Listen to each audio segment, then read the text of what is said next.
Jerusalén, Israel. Mientras los israelíes siguen esperando el anticipado ataque de Irán y sus aliados, sus líderes dicen que están listos para defender al Estado judío y pasar a la ofensiva cuando sea necesario. El primer ministro Benjamín Netanyahu dijo a los reclutas de las fuerzas de defensa de Israel que la nación está firme ante una amenaza de una guerra intensificada. Sé que los ciudadanos de Israel están en alerta y les pido una cosa, que mantengan la paciencia y la calma. Estamos preparados tanto para la defensa como para la ofensiva. Atacamos a nuestros enemigos y también estamos decididos a defendernos. David Person, vicepresidente y portavoz principal de la Embajada Cristiana Internacional en Jerusalén, dijo: "Creo que la nación ha ganado confianza al defenderse incluso de los ataques iraníes con la mano de Dios detrás de ellos. Así que se ve mejor. Pero la amenaza de Hezbollah, la amenaza iraní bajo la que estamos ahora, tiene la atención de todos". El miércoles, los funcionarios de Hamas en el Líbano elogiaron la elección de Yahya Sinwar para suceder a Ismael Haniyeh como líder del grupo terrorista.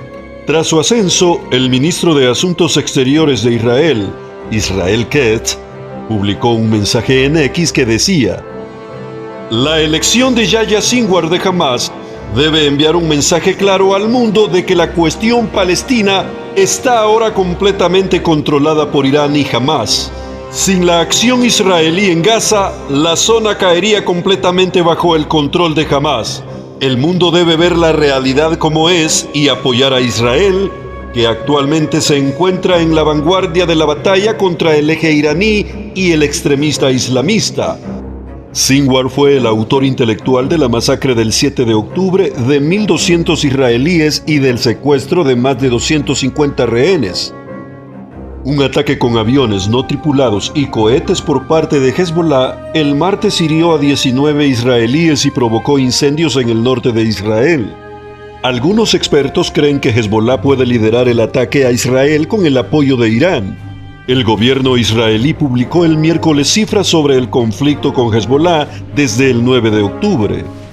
La fuerza militar terrorista disparó más de 7.500 cohetes hacia Israel.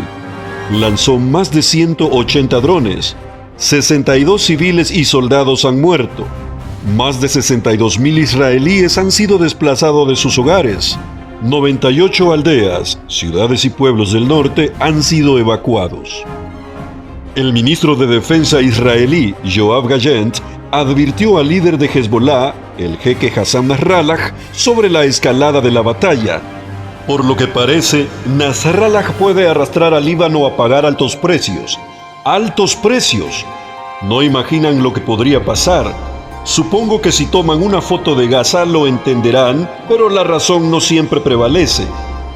Mientras tanto, un informe del director de Inteligencia Nacional de Estados Unidos dice que Irán ha realizado actividades que lo posicionan mejor para producir un dispositivo nuclear si decide hacerlo. El informe agrega: "Teherán tiene la infraestructura y la experiencia para producir rápidamente uranio apto para armas en múltiples instalaciones". Amigos, escuchemos el asombroso argumento de Bill Salus sobre los huesos secos de Israel que aún pueden luchar. Llenando los estantes de las librerías hoy, hay numerosos libros que están prediciendo la próxima invasión contra Israel por una coalición equipada con armas nucleares dirigida por Rusia e Irán.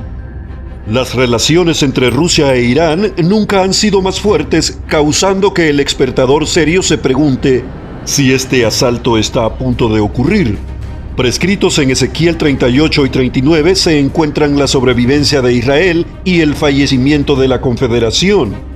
Volviendo unas cuantas páginas atrás a Ezequiel 37:10, descubrimos que Israel algún día producirá un ejército grande y extremo. Este ejército, las Fuerzas de Defensa de Israel, FDI, existe hoy en día. Aunque parece que este ejército ha surgido para participar en el próximo conflicto liderado por Rusia e Irán, la participación de las FDI en la batalla es mínima si es que la hay. En cambio, según Ezequiel 38:18, 39:6, los eventos divinos colapsan esta coalición liderada por Rusia.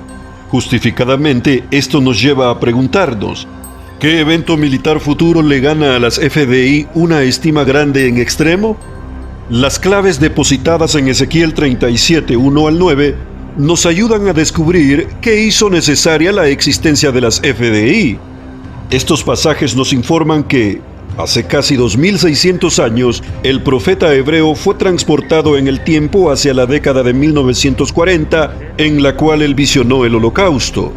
Él vio un valle lleno de huesos secos, los cuales representaban al pueblo judío en una condición horrorosamente crítica.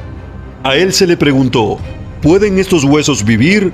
O, mejor dicho, ¿puede la raza judía sobrevivir? No solo sobreviviría, le fue dicho, sino que también serían restaurados a su antigua patria Israel y emergerían en un ejército grande en extremo. Al hacer alusión a este ejército, él causa que la humanidad considere su propósito. ¿Por qué los sobrevivientes judíos necesitarían graduarse de refugiados a soldados? Asombrosamente, vemos que las guerras árabes que han fracasado una tras otra han causado la creación de las FDI. Los enemigos de Israel han aprendido rápidamente que los huesos secos de Ezequiel pueden pelear. Al insertar estratégicamente la profecía del Salmo 83 en algún lugar entre los eventos de Ezequiel 37, 1 al 13 y Ezequiel 38, llegamos a reconocer el propósito primario del ejército emergente de Ezequiel. El Salmo 83 nos dice que los árabes le seguirán los pasos a los alemanes con su propio intento genocida. Este salmo presagia el desarrollo futuro de una confederación predominante árabe que pronto procurará destruir al Estado judío y borrar para siempre el nombre de Israel del mapa. Aunque las FDI no juegan un papel importante en Ezequiel 38 y 39, ellos se enfrentarán con una confederación árabe compuesta aparentemente por sirios, saudíes, palestinos, jordanos, egipcios, libaneses y sus entidades terroristas asociadas como Hezbollah, Hamas y la Hermandad Musulmana. Casualmente, estas poblaciones no están enumeradas en la coalición dirigida por Rusia e Irán en Ezequiel 38. Tal como muestra un mapa moderno del Medio Oriente, ellos tienen rodeado a Israel. De acuerdo con numerosas profecías, Israel se pondrá furioso y derrotará rotundamente a esta confederación. Con la victoria, el ejército judío obtiene el título de ser grande en extremo. El destino diseñó el surgimiento de las FDI para prevenir la destrucción del Israel moderno. Ezequiel predijo la llegada de las fuerzas de defensa de Israel. Ahora, la única cosa que se interpone entre el ejército de huesos secos de Ezequiel y su título de grande en extremo es la conquista israelí sobre la Confederación Árabe del Salmo 83. Amigos, hasta aquí con estas noticias. Nos vemos en un instante.